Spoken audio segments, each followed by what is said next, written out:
And I tell people that when they transition, there are four different kinds of mindsets inside of a congregation. There's park, reverse, neutral, and drive. And so whenever a church transitions, it takes the minds of people 5 to 7 years to catch up to the change that has already taken place. And so we had to transition and have a clear direction. Welcome to another episode, and not just another episode. Welcome to the final episode of season 4 of the Church Systems Podcast. Listen, I'm going to go ahead and tell you that this has absolutely been the most fun that I have had doing this.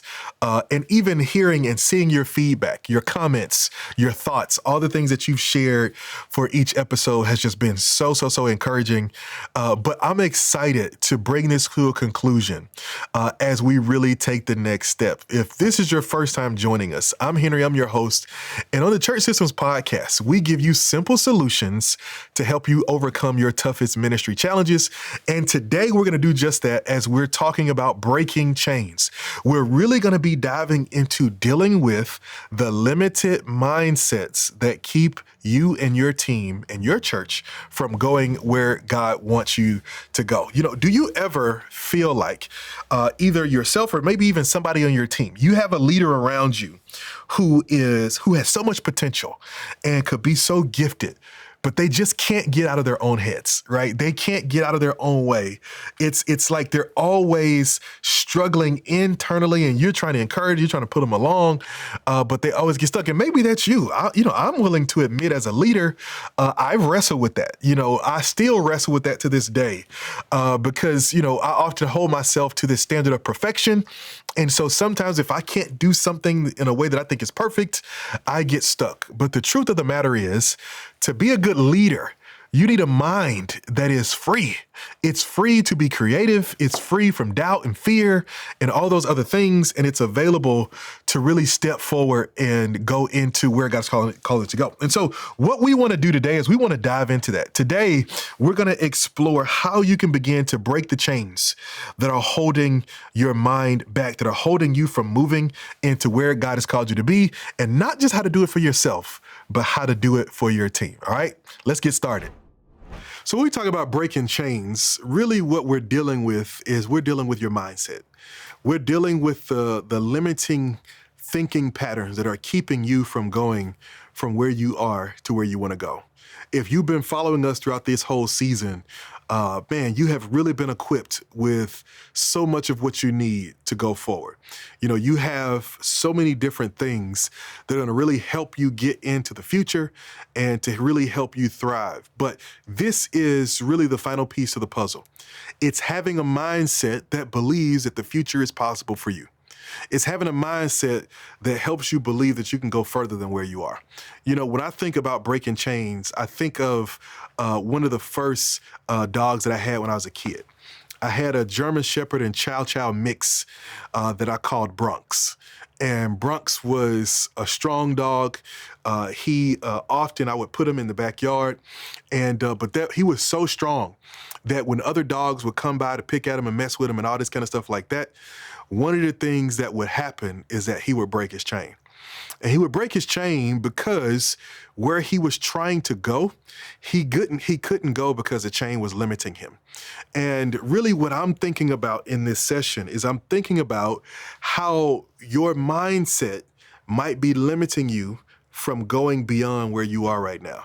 Yeah, I know you're in this comfortable yard, but man, that yard across the street looks really good.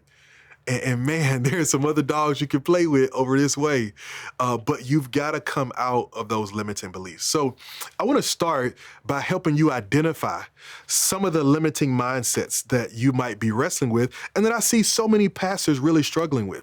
I see so many times, these different things that really just jump out, grab a hold to pastors, hold them down, these fear failures, these imposter syndromes, the fixed mindsets, the fear of change. I see all these things happening, but I want to break those down so that you understand how you can overcome them and how you can get to the other side.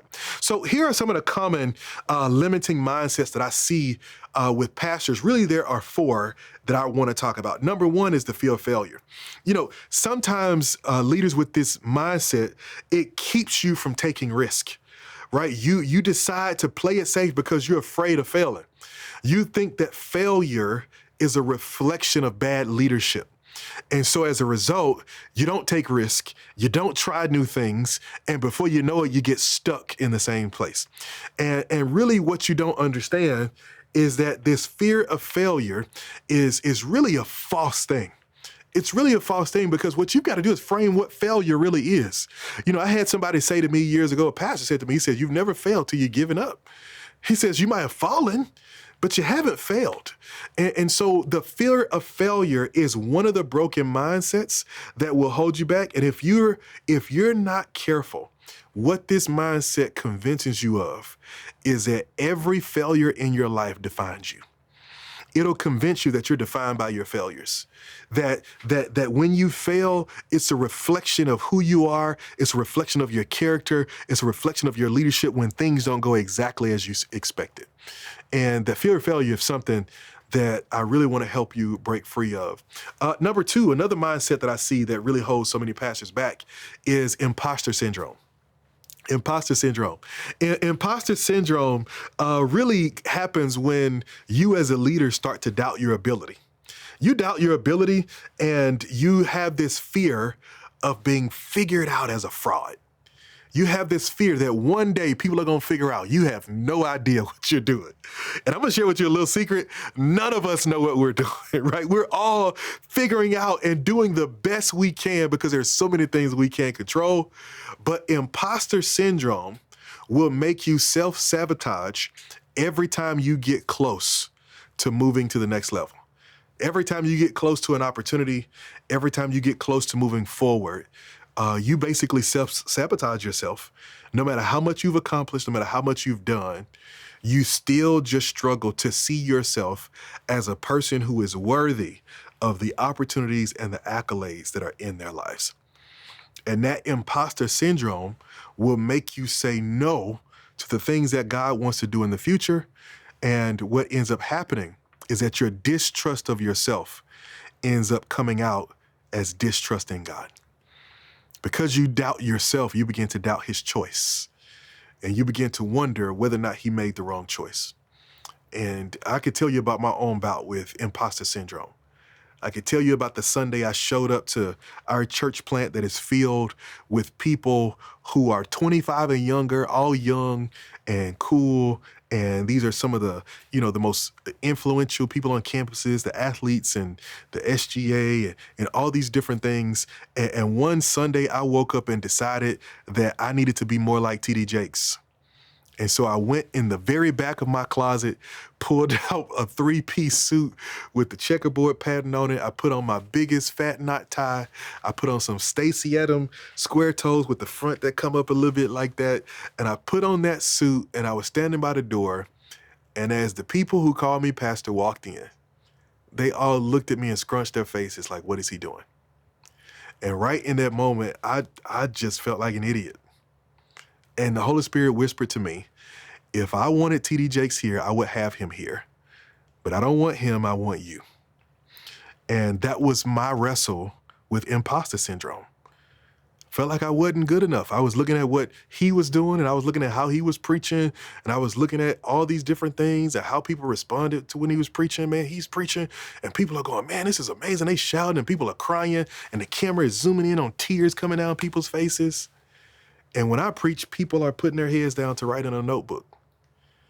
And my imposter syndrome for the first year or so of ministry wouldn't let me appreciate that. And eventually, I was able to figure out, and the Lord used other leaders to help me figure out that God had called me to be a teacher. And for teachers, we're not moved by amens and hallelujahs. We're moved by understanding. We're moved as people take notes and engage. And then forget, my mother-in-law came to church one Sunday and she was like, every time you hit a point, she was like, everybody's head went down and they were writing. She's like, everybody was engaged. And it took me a moment to realize that's what God needed in that place. But I had to deal with my imposter syndrome, and I'm challenging you to deal with yours. Number 3, another limiting mindset is a fixed mindset. a fixed mindset? It's basically this idea that everything stays the same. It's the idea or the belief that my gifts, my abilities, once I got them, and they stay where they are. And that is such a detrimental mindset because it convinces you that things and situations and people are unchangeable, right? That you have limited growth and innovation because you are who you are. And matter of fact, I've seen this with leaders who have a fixed mindset. They don't just have it about themselves; they often have it about their church. They often have it just to say about their church, man, this is who we are. As a matter of fact, one of the things, if I'm honest with you, that is really breaking my heart right now about the church that I'm really praying through is that I see so many leaders, especially older leaders who have been around for a while, who are in this posture where they're basically just decided, I'm just going to run out the clock. I'm not going to mess with anything. I'm just going to leave it where it is. Whatever mess is created and left when I'm gone, the next person will deal with it. But that fixed mindset has just basically said, we are who we are. I'm not changing. I'm not moving forward. Man, we had a heartbreaking situation last year. A young lady joined our program, and she joined on behalf of her church, who was led by a relative that she was really close to, had been around with for a while. And she saw it, and she saw desperately how the church needed to change. They needed to step into technology. They needed to get a website. They needed more programs for young people, all these different things. And we allowed her to come into our program as he approved. But as it was time to work through things and actually implement, he just didn't want to do it. This is who I am. I'm not changing. I am where I am. And this was a church that was once had its building filled with almost 300 people. And now it was down to less than 50 people showing up on a weekend. And yet the fixed mindset kept this leader from changing anything. That fixed mindset will have you believing that it's impossible to move forward. And you want to break out of that. The last one that I'll talk about, the last limiting mindset, is a fear of change. A fear of change. When you have a fear of change or resistance to change, one of the things that it does is that it hinders your ability to make progress, because even positive progress is change. And sometimes we don't realize that. When you fear change, change is both positive and negative. Now, the fear will convince you that it's just negative, and you really might think that you have a fear of negative change. But the truth of the matter is that when you block yourself off from change because you're afraid of the negative, you can also end up blocking yourself off from the positive. When I close my hand into a fist, all right, not only do I prevent people from taking something out of my hand, I also prevent them from putting something into my hand.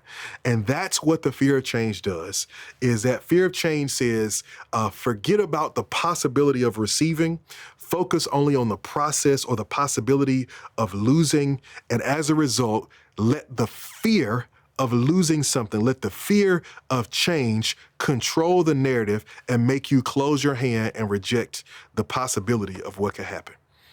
You've got to break these negative mindsets, because what God wants to do through your church might be bigger and bolder than what you're thinking about. He is the E320 God, the Ephesians 3:20 God. He's beyond what we can ask, think, or imagine. He is more than that, but we have got to make sure that we move the limiting beliefs out of the way. All right, so I'm going to show you a little bit about how some strategies that you can use to break through. But before we do that, let me share this with you. Years ago, when I stepped into my first consulting role, I was going into a full-time consulting role where I was going to be working with a church to help them move the needle forward. And this was a church that at one point had been about 500 people. At the point where I went around, it was about 200, or just under 200 people who were engaging. And so the church was really reeling. The debt was stacking up. The challenges were stacking up. The young leaders were inactive. Some of them were leaving, transitioning, going to the other churches across town. All these different things were happening. And when I was talking to this leader in our initial meeting, he said to me, he asked me a question. He said, what is it that we need to do in order to make the church grow, to help the church grow? What are the core things that we need to do? And I said, I'm gonna be honest with you, I have a different approach. I said, my approach to church growth is not to do anything to make the church grow, but it is to identify the things that keep the church from growing. Because I believe every healthy organism naturally grows. What we've got to figure out is, are we doing anything that is stopping this healthy organization from becoming what it needs to become? And so what I want to do here is, as we talk through these strategies, I want you to have that in mind. I'm going to help you break off these mental chains, because these chains are things that keep you from growing. You know, I was watching a video not long ago of somebody who put a plastic container around a baby watermelon. And they put it around, and when they put it around, they left it outside in the sun, and the watermelon kept growing and it kept moving. But what ended up happening is, although every other watermelon grew to be 2 feet tall, 2 feet long, and a foot, wide, and all this kind of stuff like that, that little watermelon never grew bigger than the container that it was put inside of. And here's what I'm saying to you, is that you've got to break the container of these limited mindsets so that your growth is not hindered and you don't become the lid that keeps it from going forward. All right. So let's talk about how you can focus on building a resilient, growth-centered mindset for your church. All right. A couple of things I want you to do as it relates to preparing to break the chains and really lead your church into expansion, into growth. Number one, I want to challenge you to discern your territory. Discern your territory. I think it's a mistake to think that the people in your building, the people who show up on Sunday, are the only people that God has called you to be responsible for. I think that's irresponsible. I think that your territory might be more than just the people. As a matter of fact, I can guarantee you it's more than just the people in the room with you. It's the people in the community. It's the people within your sphere of influence. And so what you need to do is you need to discern what is the territory that God has given us. Because you may have a territory that is larger than what you're thinking. You might be stuck wrestling in a building with a handful of people over a small congregation when God says, I have called you to impact change in this whole neighborhood. Or I've called you to impact change in this zip code. You need to discern your territory. As you sit and pray, what do you discern that God is saying to you concerning the group of people that he wants you to be responsible for? Right? What's the region that God has called you to? There's some churches who have a vision for a building. There are some churches who have a vision for a street, some who have a vision for a neighborhood, some who have a vision for a city, some who have a vision for a state, and some for a nation. What's your territory? I want you to take some time and really discern your territory and get clear about the space God has given you. Get clear about that space, man. I love how God says to Joshua, man, every place your foot treads, I've given to you. Like your territory, everywhere you go, I've given you territory. Well, you may not have, and probably your church doesn't probably have territory everywhere because, it's a bunch of us working on this thing now. But what's your territory? Is your territory a zip code? Is it a side of town? Is it a small town? Is it a collection of small towns in a rural area? What's your territory? You need to discern your territory, and you need to start seeing that territory as a part of your responsibility. You need to discern what that space is, and then you need to start seeing that space as a part of your responsibility, which means when you plan, when you think, when you prepare, you need to be thinking about the expansion into the space that God has given you. You've got to do that. And when you take responsibility for the region that God has called you to do, I want you to practice regional thinking. Start thinking about the region and not just about this little small space. Don't just think about this little space that maybe you've settled for in the past. I'm challenging you to dream bigger here, right? Really start thinking regionally. Start thinking about that. I'll never forget, man, that the first time this happened to me, I was leading a church, and over the course of about 3.5 years, that church grew from 8 people in our living room to 400 people across 4 services, right? We had 3 in-person services, we had an online service, and people were coming, and we had all these different people. And I remember the day when I was really just praying. I was riding down the highway and the Lord really started to deal with me. And I caught a vision for how we could do something different. We were in these small towns, right by college campuses, a couple of college campuses and all this kind of stuff. And the Lord gave me a vision for rural communities. And I looked and I said, why don't people go to these small towns? They only got a few thousand people in them, but why don't people go to them? Because, people in small towns, number one, there's a bunch of small towns, usually all close to each other within 10 to 15 minutes. I said, but number two, they're accustomed to traveling everywhere they go. They have to drive 45 minutes to go to Walmart. Some of them drive 20 minutes for a grocery store. If they want to do something, they drive to this big city that's an hour away. They're accustomed to traveling. I said, so what if you put a church smack dab in the middle of all these small towns? And instead of just saying, we're going to reach this one town, that you really reached out wide and said, man, if we could treat these 10 small towns like they're the city that God has called us to be responsible for, how much would that change things? That was regional thinking. And we did some research, and I sat and I figured out how many people were in all of these small towns. And I figured out what it would look like if we could reach 1% of that population, what it would look like if we could reach 10%. And what I realized, if we could reach 10% of all those small towns, we would have a mega church in a rural area. And so I'm not telling you to do that. But what I am telling you to do is to start to think regionally, to start thinking beyond where you are. All right, so that's the first thing. You need to discern your territory. Number two, the second thing I want you to do is you want to break these chains on your mind. You've got to see failure as a step in the process. I want you to see failure as a step in the process. I want you to understand that failure is not the end, but as a matter of fact, it's a chance to learn and grow. Right? And you've got to see it that way. You've got to see that, man, just because things don't go right the first time doesn't mean they won't ever go right. Man, the first time I went on a football field, it was ugly. I thought I was really good, honestly, because I was dominating in the front yard games that I played with my cousins. Like, I was the best player on our street, in our neighborhood. Everybody knew if we were playing football, you pick Henry first, right? I was so good. And then I went to go and play organized football.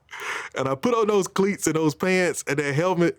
And I went in, and the first time I went to go and do a play, me and the other guy I was going up against, we just sat there and kind of leaned on each other with our legs running in place like a cartoon, right? It was terrible. Like, it was so awful. But I'm so glad I didn't quit, because I didn't go and dominate the first time around. After that practice, the coach pulled us to the side. He was like, no, this is how you hit. He showed us how to hit. He showed us how to avoid. And really what he was helping us figure out was what position. And I learned real quick, I'm not a tackler. I'm not the person who wants to go out there and hit people. I liked avoiding getting hit, right? And so going through that practice and having that perceived failure was a step that helped me figure out where I really fit. And once I found my fit, everything changed. Everything changed, right? I couldn't have been an college All-American in year 15 of playing football unless I was willing to push through that failure on day one of playing football. And so you've got to understand that everything won't go perfectly, but it's a learning experience. You're going to get better from it. You're going to grow from it. Every time you do it, it's a chance for you to learn something and go forward. Right? You learn and you go forward. You take what happened, you figure out, you dissect, you learn, and you go forward. You keep going. You don't stop. You don't give up. You keep on going forward. Here's one of the things that you got to break through. Those limiting mindsets that we talked about, one of the things that they'll convince you and they'll try to convince you of is that staying where you are is the safest option. And I'm here to tell you it's not. Staying stuck is not safe. It's a lie. It's not safe. And so what you want to understand is that it's not safe to stay stuck. And it may not feel safe to go forward, but you don't need to be stuck where you are, because you can learn and keep getting better everywhere you go. Just don't fall into the trap of believing that doing nothing is a safe place. As a matter of fact, many times doing nothing costs you more than doing something that doesn't go perfectly right. It costs you more. So you've got to make sure that you're not afraid to say, you know what, let's get up and let's take some steps. All right. We're breaking these chains, man. We're preparing you for expansion. Here's another one. Number 3, if you want to move into expansion, here's one. I'm so excited to talk about this one. I want you to get it because it's so good. And this is really countercultural to what I see on social media so often. Here's one of the things you need to do if you want to go forward and break the chains and expand. You need to give yourself away. Give yourself away. Give yourself away. Like, man, listen, I understand this wrestle. I understand this wrestle as a pastor. I understand this wrestle as an entrepreneur. I understand this wrestle. Right now, this conversation that we're having, this content I'm giving you, many people would tell me that I should charge for it. This should have been something that you had to buy. It's a conversation LaToya and I have all the time. She's like, listen, you give away a lot of great stuff for free. And I'm just like, man, look, I'm just giving myself away. I'm giving away what I have. And there are times where, you know, there are going to be some stuff that's not going to be free, right? And we've got some of that stuff now. But this is my way of really being able to see the people who can really grab a hold of what the Lord has given us, but also seeing the people who are serious about taking the next step, right? I know that if you'll sit through a series like this, that there's a chance that when you're ready for some help in the next step, you're somebody that I would enjoy working with because you're serious about getting things done. But here's what that looks like in the church. In that church, when it comes to giving yourself away, it means on a regular basis, you give yourself to people who are within your influence, which means helping people who need it. Here's why that's so countercultural. Because, you know, we live in a culture, man, where it's frustrating. And I've been here too. I've been the pastor that people come to when they need help, although they go to another church when they want to worship and they want to give. I know that tension, right? That tension of, you know, people aren't members of your church. They go to another church, they worship over there, they serve over there. But at that church, they don't have access to the pastor. And they know if they come to you, you're personable and you're there, you'll help them. And so they come to you for that. And the culture would tell you, man, send them people back to their pastor. You don't want to come over here and help us? I ain't going to help you. And I want to reverse that. I want to challenge you to help the people who need it. And that means that sometimes you're going to end up investing in people who are not yours. You're going to end up investing in people who are not yours. But I'm telling you, man, sometimes I know that it feels safer to say, look, you go to your pastor, I'm gonna just take care of my people who I'm responsible for, and that's it. I know that that there feels like there's some value there. And I understand that there are certain situations where there is. But here's what I'm saying to you. You don't always know what God has in mind when he sends a person to you. A person's intentions behind a situation may be one thing, but God's intentions might be different. What if God is sending, he's allowed that person to come to you for help, to come to you for support, to come to you to have a conversation because, you know, they can't talk to their pastor. But really what God is doing is that he's giving you an opportunity to practice without pressure. He's allowing you to give people wisdom when they got to go back and go live it out in a different way. He's allowing you to practice walking through those scenarios with people without the pressure of, man, if this doesn't work out perfectly right, what is it going to mean for this and the other? You never know.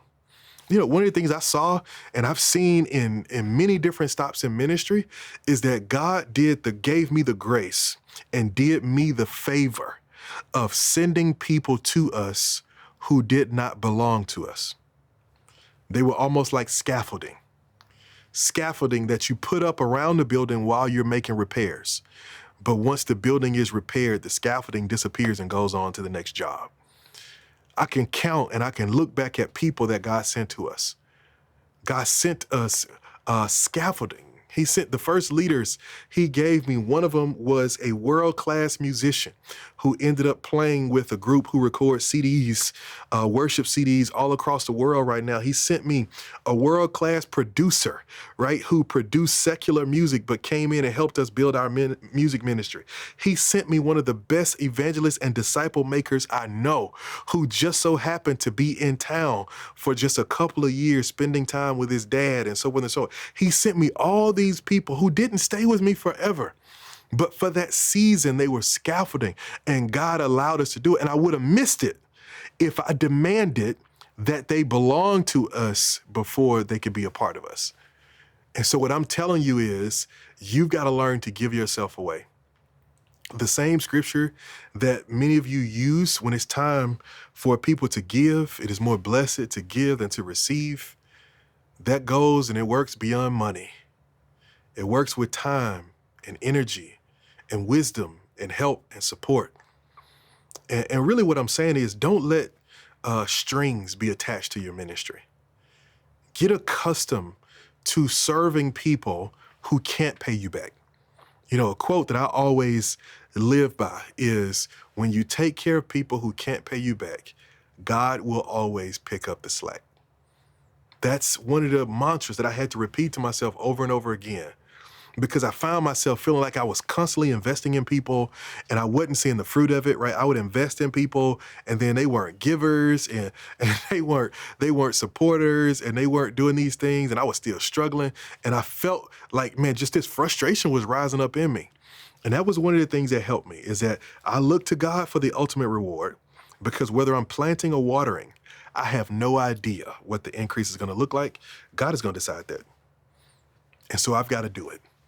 Here's another thing, and I think this is our final thing that I want you to do when it comes to helping you break these chains and prepare for expansion in your life and in your ministry. I want you to build a dream on paper.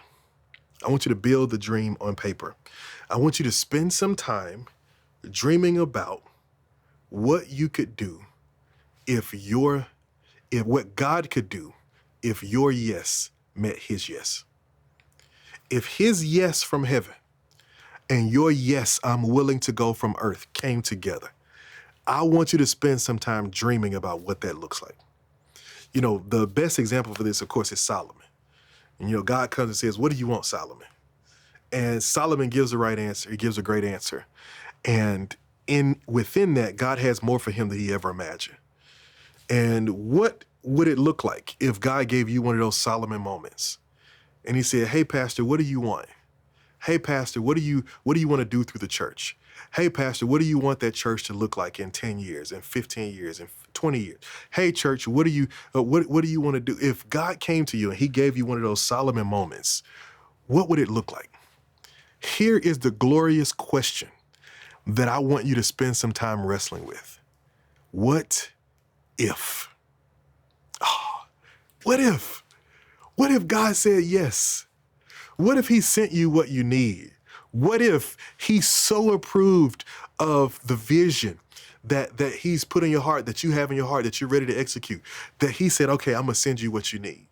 What if he sent people who were willing to come and help you? You know, when I look back over ministry, in every season of ministry, I was just thinking about this, in every single season of ministry, in every church I've led, there's always been at least one person whose sole role in my life was to be a kingdom financier. A kingdom financier. I never forget the first time I had one. There was this guy, his name was Ngazi. And Ngazi came to our church once or twice. I never had a conversation. I never talked to him because he would always leave. And when I would shake his hand, he would just dip. You know, I would never get a chance to talk to him. And I'll never forget the first time this struggling church plant, we had literally no money. Our first service, we raised like $217, right? Like we had nothing. I'll never forget the first time that this guy he gave, and it was something like $500, right? And I knew it was exceptional because, you know, the people who were doing our fantasy came running to me like, man, this has never happened. Like, what do we do, right? And it was so funny, but I remember the first time that happened. And I remember I called him and I just thanked him and I talked to him and stuff like that. And I remember that he never got involved in ministry. He was really awkward, didn't really want to talk to me, kind of wanted to be anonymous for the most part, like all of those kind of things. But his sole role was to be a financier. And because of him, he helped us do some outreach and some ministry that we otherwise wouldn't have been able to do. At another church, I had 2 members who worked with the Department of Defense, and their giving, you know, on a yearly basis was more than I'd ever seen in the church I pastored before. Just those 1 or 2 people, right? And so what I'm saying to you is I want you to have fun thinking, what if? And the reason I use financial examples with stuff like that is because that's where so much creativity dies. Is that we never give ourselves a chance to think about the what if because we stop at the how. We allow it to be choked out by the, well, I don't know how I'm gonna pay for it, so why even dream about it? And I'm one of those people who's crazy enough that I plan events. I would plan a church event without having a budget for it. I would plan the event, sit down with my team, and then I would say, okay, I'm not asking, can we afford this? Because I know we can't. What I'm asking is, how can we make this happen? And I'll never forget one of the first times we did that for Easter. And I said, okay, here's the event. We're going to give away, these gifts and stuff like that. We're going to have this kind of reenactment. We're going to do this. We were doing this whole community thing. And I was like, all right, how do we do this, right? And I remember sitting around that team because by then, my team knew I was crazy, so we was all crazy together. And I remember we ended up coming out of there and saying, okay, here are the 5 to 10 organizations that we can write letters to and see if we can get them donated. And so we had a bookstore donated an Xbox so we could give it away. We had a couple of grocery stores donate gift cards and food. We had another organization give us some bikes for kids. We had all these, and we ended up with this massive event that we really didn't even pay for. We just came up with the vision. And this is what you've got to come to understand. Sometimes in the church, we're convinced that we've got to be everything, that we've got to do everything, right? And really, here's the truth of it, is that God gives people different jobs. Maybe your job is to have the vision and the faith for it. And it could be somebody else's job to have the strategy, or to have the money, or to have the volunteers, or to have the facility, or to have the land, or to have all these other things. What I'm challenging you to do is to give yourself permission to see the unseen.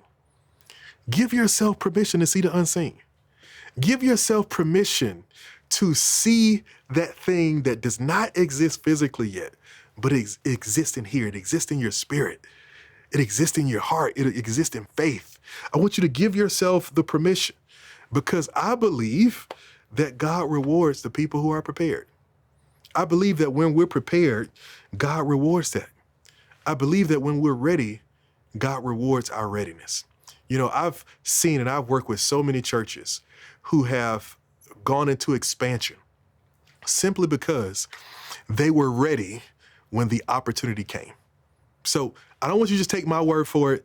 I want to show you a conversation from another pastor who was prepared when the opportunity came. Check out this interview. You've got to wrestle with the question, what if God has more for you than you have in mind for yourself? You've got to break those mental chains that are holding you back. Well, I don't want this to just be theory. I want to talk to somebody who is doing this. Let me tell you how amazing this guy is. A couple of months ago, when my family was looking for, we came across his church and this pastor.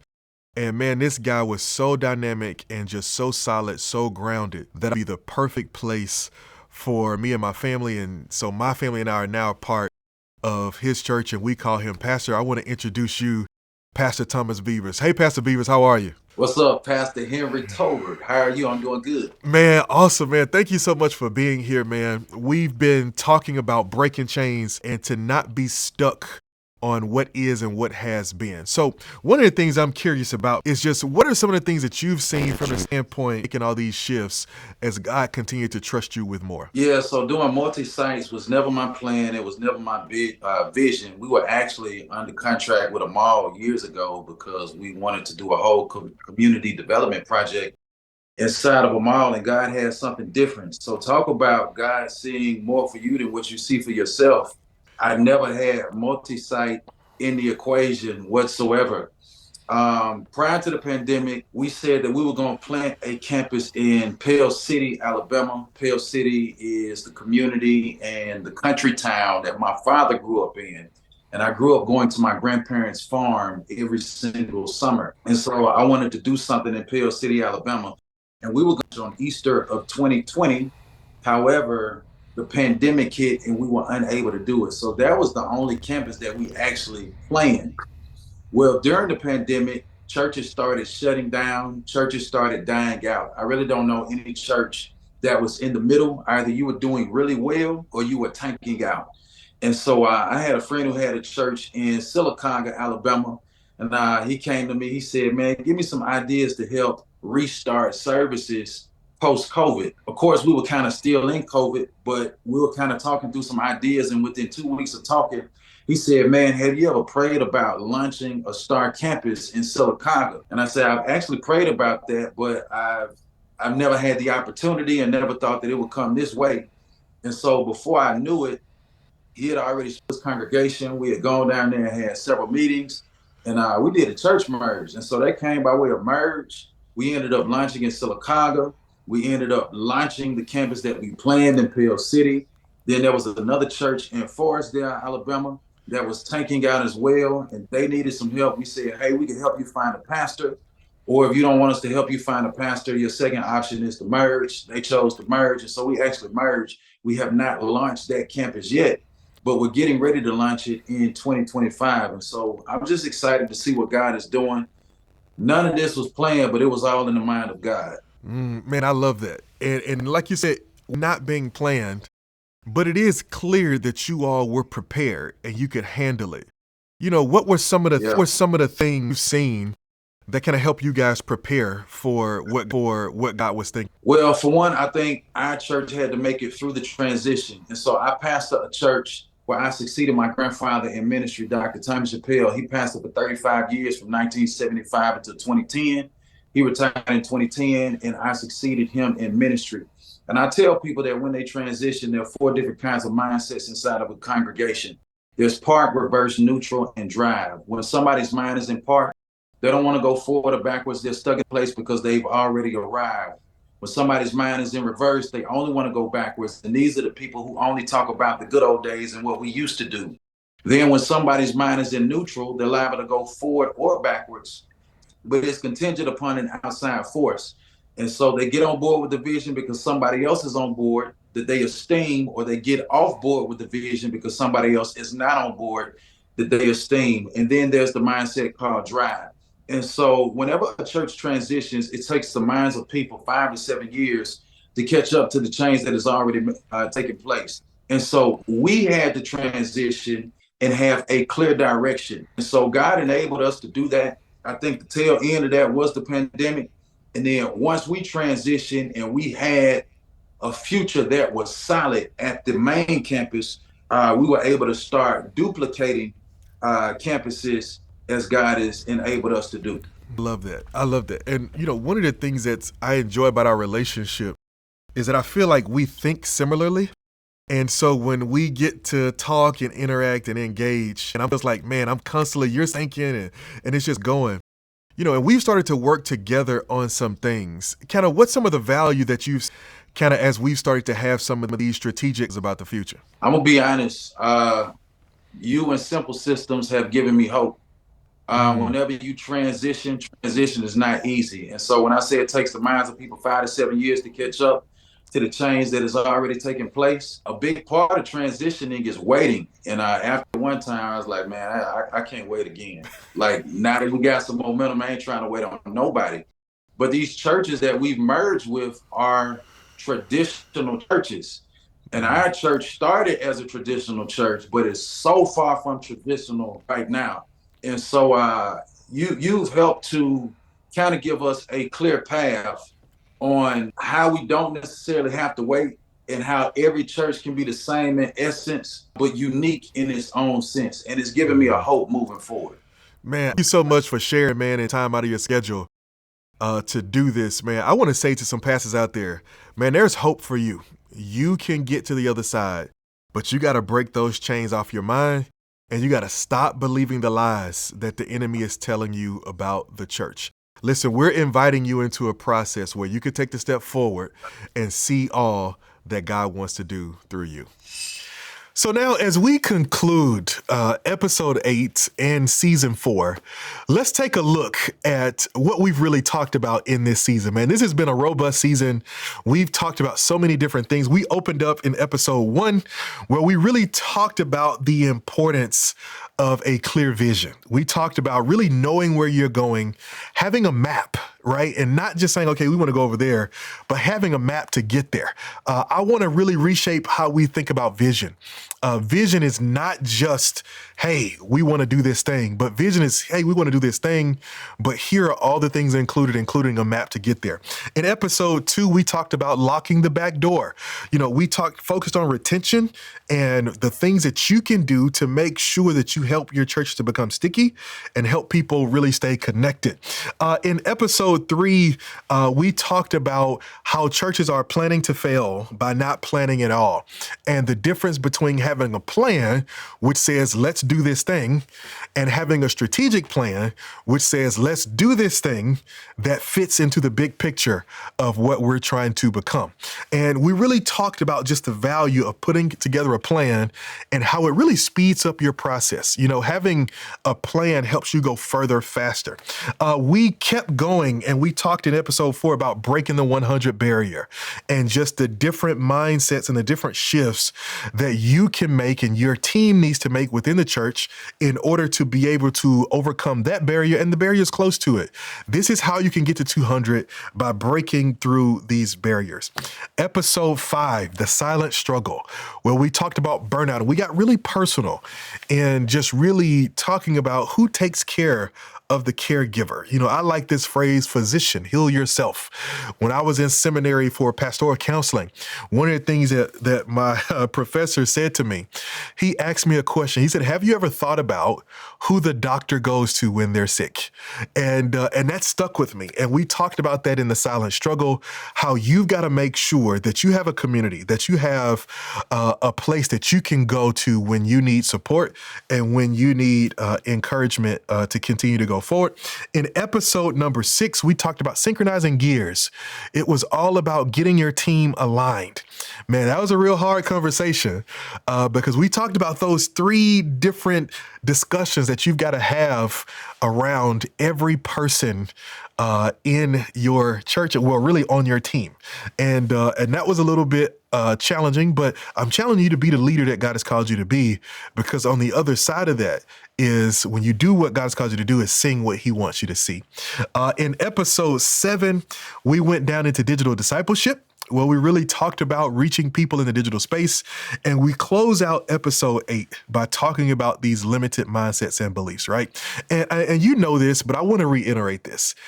My joy, my greatest joy is to see you become the hero that God has called you to be, right? I want to see you become everything that God has created you to be and to make the impact that he's called you to make through your church and your ministry. And so as a result, I want to know, as we get ready and we start preparing for season 5, what are some of the things that you want to hear us teach about? What are some of the problems that we can help you solve? Because, some of you I've talked to and you've said, man, I don't miss an episode. You watch or you listen or whatever it is. And I'm so grateful for that. But I want to know, what are some of the topics that you would like to see us discuss? Let me know. All you got to do is comment on this episode, or you can inbox me on any social media platform or email me directly, henry@getchurchsystems.com. I would love to hear from you. I would love to even have a conversation about how this has made a difference for you, right?